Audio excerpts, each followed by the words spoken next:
Morning বন্ধুরা, সকাল সকাল চলে এলাম আবার নতুন একটি ভিডিও নিয়ে।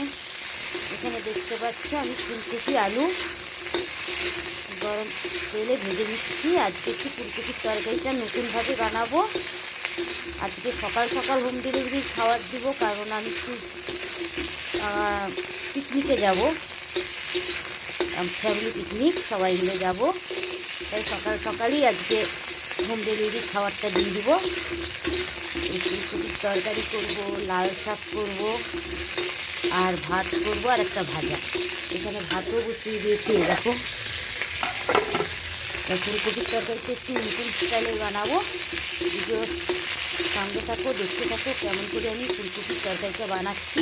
সবার প্রথমে ফুলকপিটাকে একটু ভেজে নিচ্ছি, আলু আর ফুলকপিটাকে। ফুলকপিটা ভাজা হয়ে গেছে। দেখো, এখন দিয়ে দিচ্ছি আদা পেস্ট।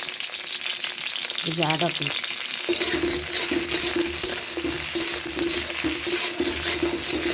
পেঁয়াজ পেস্ট, রসুন পেস্ট, টমেটো পেস্ট, দিয়ে দিচ্ছি কাঁচা লঙ্কা পেস্ট করা,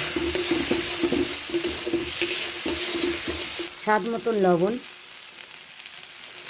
সব কিছু একসঙ্গে ভালো করে কষিয়ে নিচ্ছি। রোজ তো একভাবে আমরা ফুলকপি করে থাকি, তাই আজকে একটু আলাদা টাইপের বানিয়ে নিচ্ছি। তোমরাও বানিয়ে দেখবে, এরকম আশা করি ভালো লাগবে। এখন দিয়ে দিচ্ছি হলুদের গুঁড়া, জিরার গুঁড়া, সামান্য একটু লঙ্কার গুঁড়ো, স্বাদ মতন চিনি, একটু জল।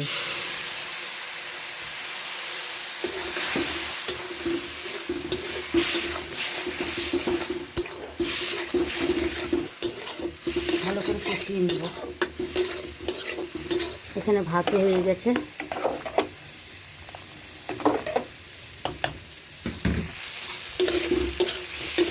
ফুলকপিতে তেল বেরিয়ে গেছে। দেখো, একটু কষানো হলে তারপরে মাপ মতন জল দিয়ে দেবো।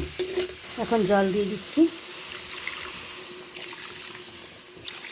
কষা কষা বানাবো, যেহেতু বেশি জল দেবো না। ফুলকপির তরকারিটা হয়ে গেছে, এখন নামিয়ে ফেলবো। তাই নামিয়ে ফেলার আগে দিয়ে দিচ্ছি একটু গরম মশলার গুঁড়ো। রেসিপিটা কেমন লাগলো অবশ্যই কমেন্টে জানাবেন। মা লক্ষ্মী কিচেন এরকম নতুন নতুন রেসিপি দিবে। আর ভিডিওটি ভালো লাগলে লাইক, কমেন্ট, শেয়ার, সাবস্ক্রাইব করবেন। এই বলে ভিডিওটা আমি শেষ করছি। নমস্কার বন্ধুরা, ভালো থাকবেন সবাই।